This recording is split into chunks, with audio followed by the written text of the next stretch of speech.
Hello friends, new Horizon in homeopathy চ্যানেলে ইউটিউবের সমস্ত দর্শককে আবার একবার স্বাগত জানাই।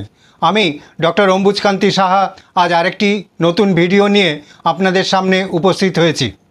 প্যারালিসিস শব্দটার সঙ্গে আমরা প্রায় প্রত্যেকেই খুবই পরিচিত। সেরিব্রাল অ্যাটাক হলে শরীরের যে কোনো এক পাশ বা দুপাশেই প্যারালিসিস হতে পারে, যাকে হেমিপ্লেজিয়া, প্যারাপ্লেজিয়া ইত্যাদি বলা হয়। এছাড়াও কিছু কিছু বাচ্চা জন্ম থেকেই প্যারালিসিসে আক্রান্ত। এই ধরনের প্যারালিসিসকে বলা হয় সেরিব্রাল পলসি। এই প্রসঙ্গে আমার দু একটি ভিডিও আপনারা নিশ্চয়ই দেখে থাকবেন। অসংখ্য ইউটিউব দর্শকদের অনুরোধে আজ আমি এমন এক প্যারালিসিস নিয়ে আলোচনা করতে চলেছি যা শুধুমাত্র আমাদের মুখমণ্ডলে বা ফেসেই হয়।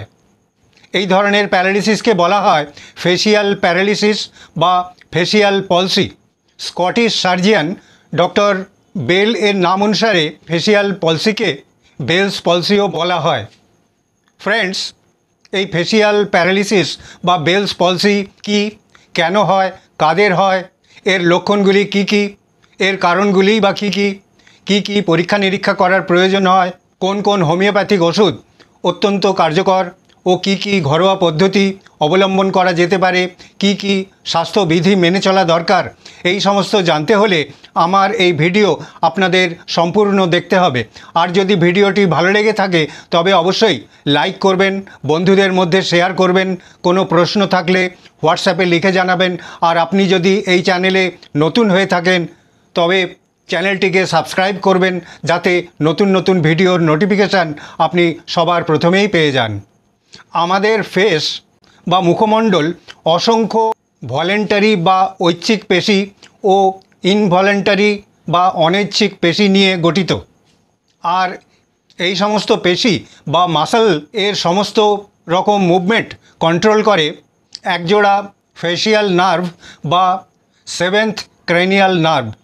যদি কোনো কারণে এই ফেসিয়াল নার্ভে কোনো রকম ইনফ্লামেশন বা প্রদাহ হয়, তা সে কোনো ভাইরাল ইনফেকশানের কারণেই হোক কিংবা কোনো রকম ইনজুরি, খুব বেশি ঠান্ডা, খুব বেশি গরম এক্সপোজার হওয়ার ফলেই হোক, এই সমস্ত ফেসিয়াল মাসলস প্যারালাইজড হয়ে পড়ে আর এদের যা স্বাভাবিক কাজ তা বিঘ্নিত হয়। এই অবস্থাকে বলা হয় ফেসিয়াল প্যারালিসিস বা ফেসিয়াল পলসি অথবা বেলস পলসি। বেলস পলসি ফেসের দুপাশেই হতে পারে, আবার কোনো এক পাশে হতে পারে। ফেসিয়াল প্যারালিসিস বা বেলস পলসি যে কোনো বয়সে হতে পারে, তবে 16 বছর বয়স থেকে 60 বছর বয়স পর্যন্ত স্ত্রী পুরুষদের, বিশেষ করে 40 বছরের পর থেকেই বেলস পলসি হওয়ার সম্ভাবনা সবচেয়ে বেশি থাকে। বেলস পলসি খুব কমন একটা স্নায়বিক রোগ। দেখা গেছে প্রতি 60 জনের মধ্যে একজন জীবনের কোনো এক সময়ে বেলস পলসির দ্বারা আক্রান্ত হয়েছেন। তবে আশার কথা এই যে বেলস পলসির লক্ষণগুলো কয়েক সপ্তাহের মধ্যেই ধীরে ধীরে কমতে শুরু করে আর 6 মাসের মধ্যে কোনো চিকিৎসা ছাড়াই নিজে নিজেই সেরে যায়। তবে কারো কারো ক্ষেত্রে এই সমস্ত লক্ষণ রেকার করতে পারে বা বারে বারেই হতে পারে। যদিও বেলস পলসি খুব মারাত্মক রোগ নয়, তবুও এই রোগের লক্ষণগুলি সেরিব্রাল অ্যাটাকের ফলে হওয়া হেমিপ্লেজিয়া বা প্যারাপ্লেজিয়ার মতোই কষ্টকর। যেমন এক পাশের বা উভয় পাশের ফেসের মাংসপেশি খুব দুর্বল আর অবশ লাগে। মুখের কোনো অংশই স্বাভাবিকভাবে নড়াচড়া করা যায় না। কথা বলতে খুব কষ্ট হয়, খাবার খেতেও খুব কষ্ট হয়। চোখ, ঠোঁট, গাল ঝুলে পড়ে। চোখের পাতা ঝুলে পড়ার কারণে দৃষ্টিশক্তি খুব কমে যায়। এই সমস্ত লক্ষণ ছাড়াও আরও কিছু কিছু লক্ষণ দেখতে পাওয়া যায়, যেমন সবসময় লালা ঝরতে পারে, খাবার খেতে, জল পান করতে অথবা কথা বলতে খুবই কষ্ট হয়, মাথায় কানে যন্ত্রণা হয়, খাবার বিস্বাদ লাগে, সামান্য শব্দই খুব তীক্ষ্ণ বলে মনে হয়। ফেসিয়াল প্যারালিসিস বা বেলস পলসি হওয়ার পিছনে কিছু কিছু রিস্ক ফ্যাক্টর থাকে, যেমন যাদের ব্লাড সুগার খুব হাই কিংবা ব্লাড প্রেশার খুব হাই, তাদের মধ্যে বেলস পলসি হওয়ার সম্ভাবনা খুব বেশি থাকে। তাছাড়াও স্থূলকায় মানুষদের মধ্যে বেলস পলসি হবার সম্ভাবনা খুব বেশি থাকে। প্রেগনেন্সি চলাকালীন বেলস পলসি হতে পারে। আবার যাদের মধ্যে অতীতে বেলস পলসি হবার ইতিহাস আছে তাদের মধ্যেও বেলস পলসি হবার সম্ভাবনা খুব বেশি থাকে। যে কারণেই হোক বা যে বয়সের মানুষের মধ্যেই এই রোগের কোনো লক্ষণ দেখা দিলেই সঙ্গে সঙ্গে একজন অভিজ্ঞ চিকিৎসকের সঙ্গে যোগাযোগ করতে হবে।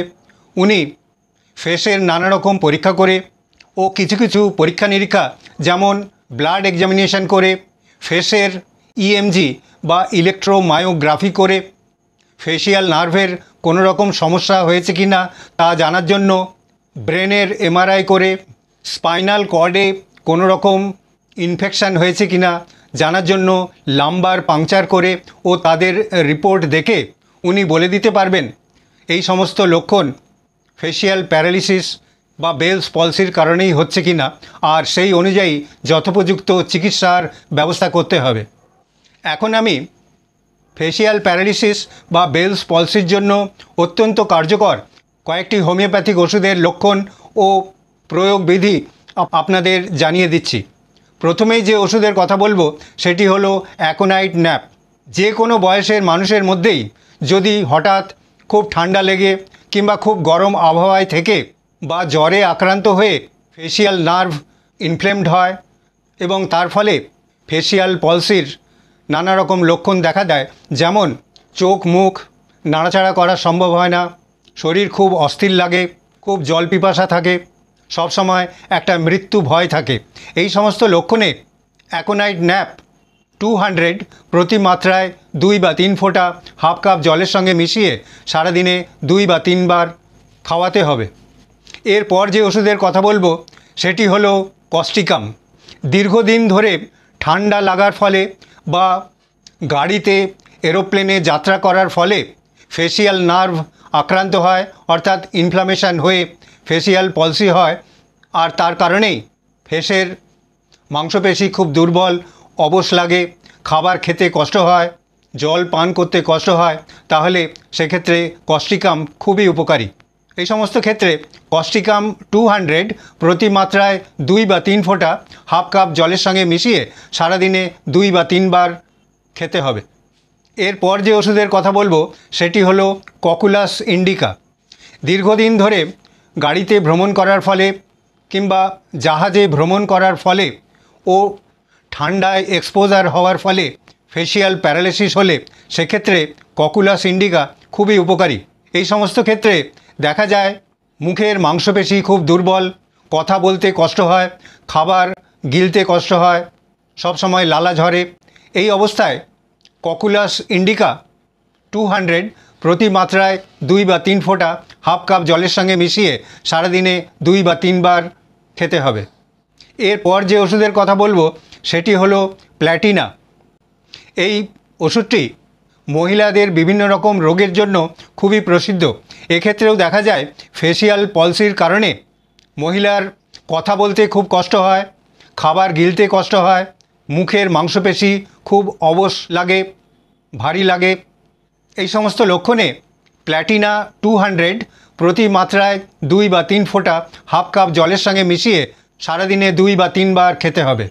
এই সমস্ত ওষুধ ছাড়াও হোমিওপ্যাথিতে আরও অনেক ওষুধ আছে, সেই কারণে নিজে কোনো রকম চিকিৎসা না করে একজন অভিজ্ঞ হোমিওপ্যাথিক চিকিৎসকের তত্ত্বাবধানে থেকে তার নির্দেশ মতো ওষুধ খাওয়াই সবচেয়ে ভালো। এই সমস্ত ওষুধ খাওয়ার সঙ্গে সঙ্গে কতকগুলো ঘরোয়া পদ্ধতি অবলম্বন করতে হবে, কতগুলো স্বাস্থ্যবিধি মেনে চলতে হবে। যেমন ফেসিয়াল পলসি আক্রান্ত রোগীদের ফেসিয়াল এক্সারসাইজ করতে হবে, ফেসিয়াল মাসাজ করতে হবে, তাছাড়াও প্রতিদিন একটু হট কম্প্রেস করতে হবে, তাতে এই সমস্ত মাসল খুব দ্রুত সক্রিয় হবে। ফেসিয়াল পলসিতে চোখ ভীষণভাবে আক্রান্ত হয়, অর্থাৎ চোখ থেকে সবসময় জল পড়তে পারে, আবার চোখের জল শুকিয়েও যেতে পারে। সেই কারণে চোখের খুব যত্ন নিতে হবে, মাঝে মাঝেই চোখ মুখ জল দিয়ে ধুয়ে ফেলতে হবে। এছাড়াও খুব পুষ্টিকর খাবার খেতে হবে, ভিটামিন এ, ভিটামিন ডি যুক্ত খাবার খেতে হবে, প্রতিদিন সামান্য ফিজিক্যাল এক্সারসাইজ করতে হবে, 8 ঘন্টা ঘুমানোর ব্যবস্থা করতে হবে। প্রয়োজনে ফিজিওথেরাপিস্টের সঙ্গে যোগাযোগ করে তার নির্দেশ মতো এক্সারসাইজ, মাসাজ ইত্যাদি করতে হবে। এই সব করলে আর ওষুধপত্র খেলে ফেসিয়াল প্যারালিসিস বা বেলস পলসির মতো কষ্টকর রোগও খুব অল্প সময়ের মধ্যে কমতে শুরু করবে এবং রোগী ধীরে ধীরে সুস্থ অবস্থা ফিরে পাবে। আশা করি আমার এই ভিডিও সামান্য হলেও আপনাদের উপকারে আসবে। আবার আরেকটি নতুন ভিডিও নিয়ে আপনাদের সামনে উপস্থিত হব এই আশা নিয়েই আজকের মতো এখানেই শেষ করছি। ধন্যবাদ, নমস্কার।